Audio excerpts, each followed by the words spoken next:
और यहां से भी यज्ञ कदापि बच गए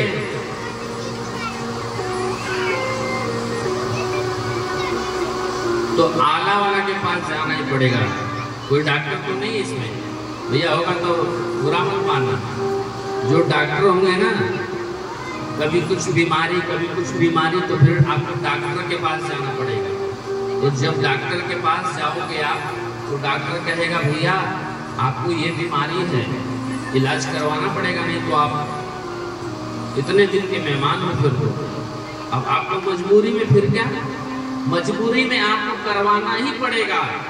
अगर डॉक्टर ऑपरेशन करने को बोल दिया तो फिर करवाओगे आप, नहीं तो जान इतनी मोह है कि डॉक्टर बोल देगा कि आप इतने दिन के मेहमान हो, भैया जल्दी कर दो, कोई दिक्कत नहीं। तब जाओगे वहां 50,000 रुपए इकट्ठा तुरंत दोगे, फिर नहीं कहोगे कि हम बचा करके रखेंगे, है ना। और कदापि अगर भाला से बचे तो फिर अंत में माला वाला के पास तो जाना ही पड़ेगा। ग्रह दशा नक्षत्र सब उलट पुलट हुआ, पंडित जी के पास जाएंगे महाराज, ज्योतिषी के पास जाएंगे। पंडित जी महाराज थोड़ा देखिए कुंडली, ग्रहों के पता नहीं क्या उथल पुथल चाल चल रही है कि कभी चोट लग रहा है, कभी एक्सीडेंट हो रहा है।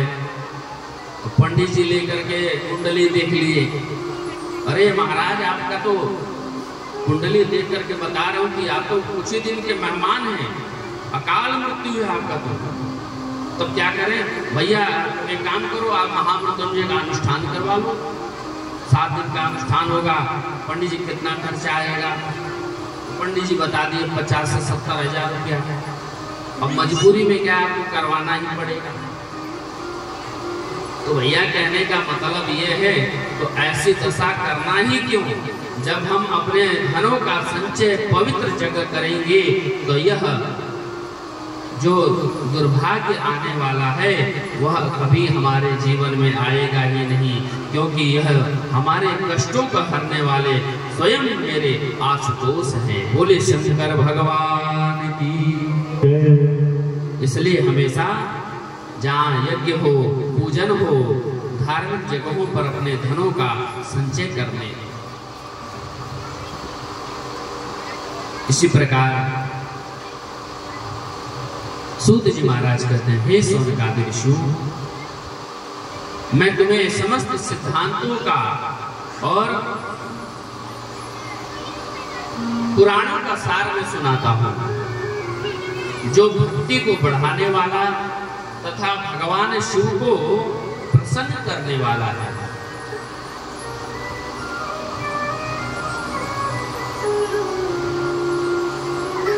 कहते हैं काल रूपी व्याल के भय से मुक्त कराने वाले श्री शिव महापुराण,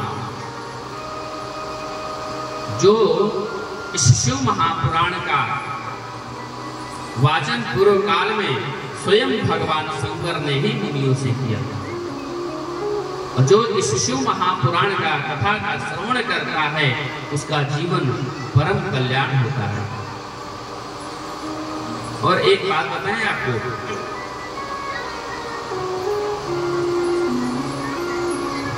ये अगर व्यक्ति श्रीमद् भागवत कथा श्रवण करता है तो उसके 7 पीढ़ी पूर्वज तर जाते हैं। कितने? 7 पीढ़ी। अगर भागवत कथा आप श्रवण करते हैं तो 7 पीढ़ी के कुल आपके तर जाते हैं। लेकिन इस शिव महापुराण कहती है कि इस शिव महापुराण की कथा श्रवण करने से 7 नहीं, आपके 70 पीढ़ी कुल तर जाते हैं। ऐसे परम कथा है इस शिव महापुराण की कथा। बोले श्री शिव महापुराण की, भक्तवत्सल भगवान की। व्यासेनोक्तं तु संक्षेपा कलिजानां हिताय च।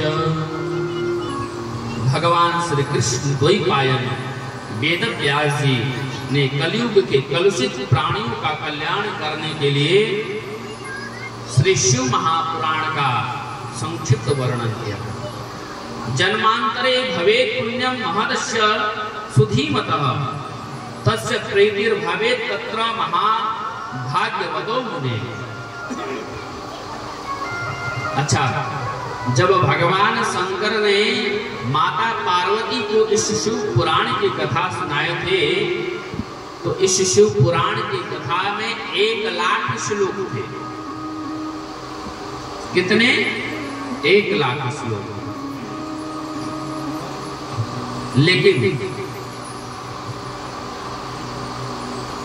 व्यास जी ने देखा कि कलयुग के प्राणियों के लिए इतना सुलभ नहीं है 1,00,000 श्लोक। तो व्यास जी ने इतनी कृपा करी कि 1,00,000 से कलयुग के प्राणियों के लिए, भक्तों के लिए, भगवान के भक्तों के लिए कितना 24,000 श्लोक कर दिए। इस शिव पुराण की कथा में, इस शिव पुराण में कितने श्लोक हैं? 24,000 श्लोक और 7 संहिताएं हैं। इसमें 7 संहिता है, 24,000 श्लोक है। जब कई जन्मों के पुण्य उदय होते हैं, तब जीव को शिव महापुराण कथा श्रवण करने का सौभाग्य प्राप्त होता है। बोले श्री शिव महापुराण की, भक्तवत्सल भगवान की जय। और ये समझना चाहिए कि शिव महापुराण की बराबरी राजसूय यज्ञ, अश्वमेध यज्ञ भी नहीं कर सकता।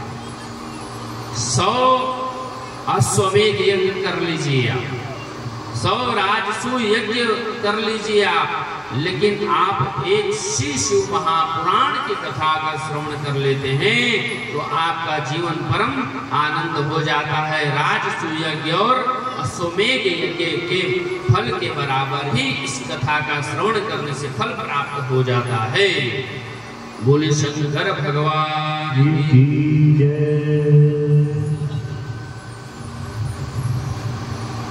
ये शंकर है, ये परम दयालु है मेरे से, भक्तों पर तुरंत कृपा करते हैं।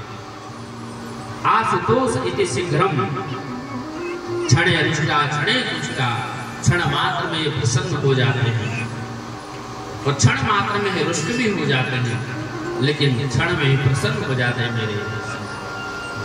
ये मेरे महादेव शंकर है। कहते हैं कि सैकड़ों अग्निष्ठ होम भी अगर व्यक्ति कर ले, यज्ञ कर ले, तो भी इस शिव महापुराण की बराबरी नहीं कर सकता है। ये शृण्वन्ति मुने सैवं पुराणं शास्त्रमुत्तमं, ते मनुष्यान् मन्तव्या रुद्रा एव न संशयः। जो व्यक्ति इस शिव महापुराण के कथा को सुनता है, उसका जीवन धन्य हो जाता है। इस कथा को सुनने के लिए श्रद्धा और विश्वास होना चाहिए। श्रद्धा कौन है और विश्वास कौन है?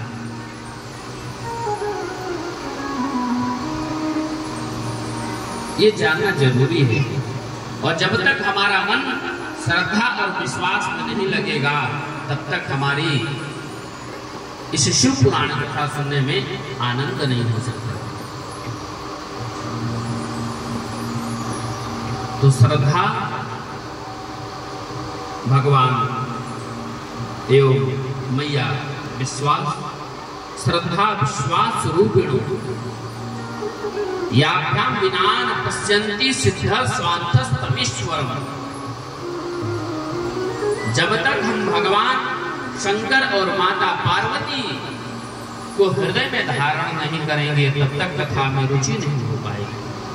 इसलिए मन और चित्त को लगा करके कथा श्रवण करना चाहिए। और आइए हम लोग मिल करके सभी लोग शिव महापुराण की वंदना करते हैं। साथ में आप लोग भी वंदन करेंगे। वंदे शिवपुराणं हि सर्वदाहं प्रसन्नदे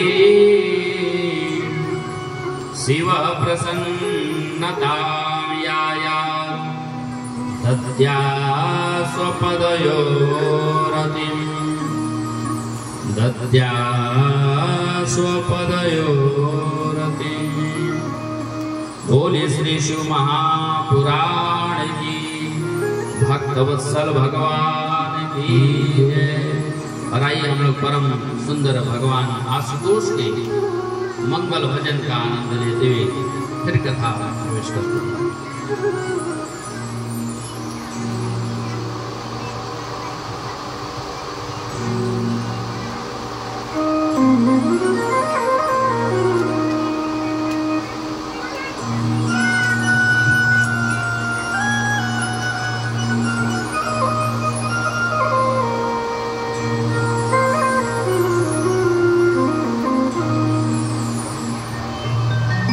शंकर भगवान की जय।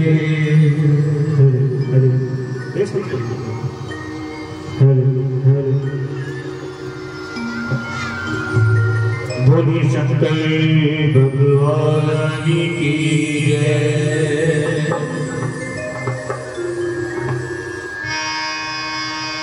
शिव नाम से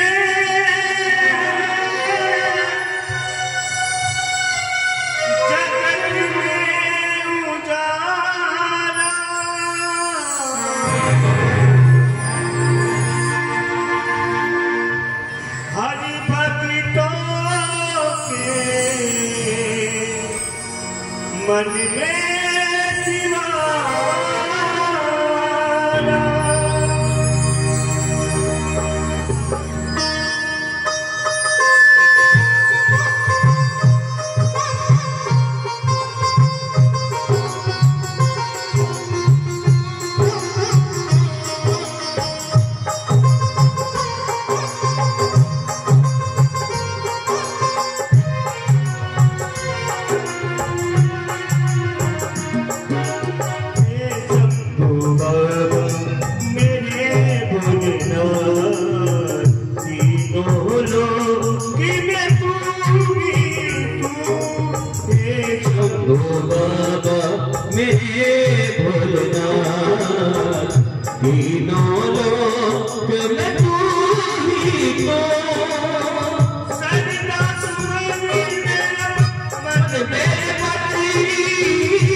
तू